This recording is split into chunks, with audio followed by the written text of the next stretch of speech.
Well, for other stories making headlines across China, let's go to CCTV's Pandang, who joins us live from Beijing as well. Hello there. Hello, RCA. Go ahead.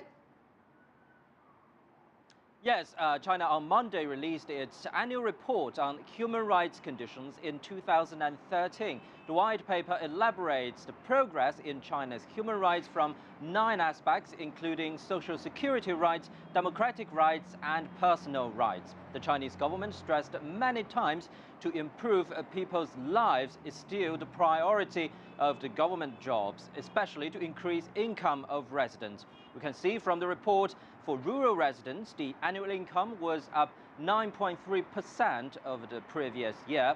For urban residents, it was 7%. The report also takes a look at ethnic issues.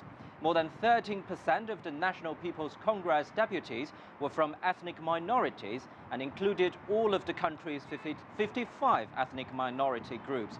Government also increased the spending on ethnic minority areas up by 10.5% to $7.7 billion for the part of people's freedom of speech. The paper focused on development of social media, as the internet has become one of the most important platforms for people to express their opinions. Among 600 million internet users in China, more than 2/3 access the internet via mobile devices. Chinese citizens posted and forwarded 250 million microblog messages and over 20 billion WeChat and other instant messages every day. For taking care of the disabilities, 18,000 welfare companies around the country employed more than 500,000 people with disabilities. To the environmental issues, China spent $56.6 billion on energy conservation and environmental protection, a 14% year-on-year growth. Other achievements include abolishing the system of re-education through labor, increasing international cultural exchanges and cooperation, and signing of 26 international covenants on human rights. Last November, China was elected to the UN Human Rights Council for the term from 2014 to 2016. Back to you, RCA. Pandang, what are some of the challenges that China still faces when it comes to human rights?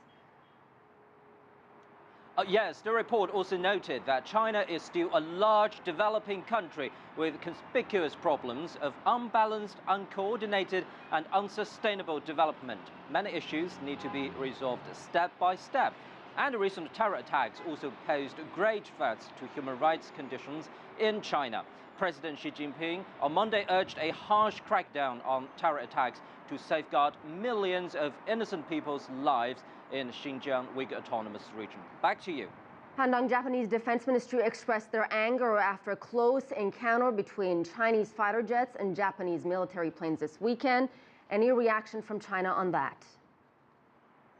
Yes, according to the Chinese Defense Ministry, Japanese military planes have intruded on the airspace of China-Russia naval exercises and carried out dangerous actions, seriously violating international laws. On Monday, Chinese Foreign Ministry spokesman Qin Gang said the Defense Ministry has made a clear statement over the issue. The encounter happened when China and Russia were carrying out live ammunition drills in the East China Sea on Saturday. The drill was under the overlapped area of China and Japan's air defense zones. 2 Japanese airplanes intruded into the drill zone, interfering with the exercise. 2 Chinese J-15 jets took necessary identification and preventative measures to ensure the safety of the warships and aircraft in the drills. Now we turn to China-Vietnam tensions. China's Foreign Ministry urged Vietnam to severely punish riot perpetrators. Vietnam has sentenced 2 men to prison after finding them guilty of taking part in the recent anti-China riots. Beijing said punishment is not enough and Hanoi should conduct a thorough investigation. The violence left at least 2 Chinese nationals dead and more than 100 others injured. At least 37 people have died and 6 others remain missing after heavy downpours hit South China. The rainstorms have swept 9 provinces in the region. A total of 5.5 million people were affected and more than 400,000 people displaced.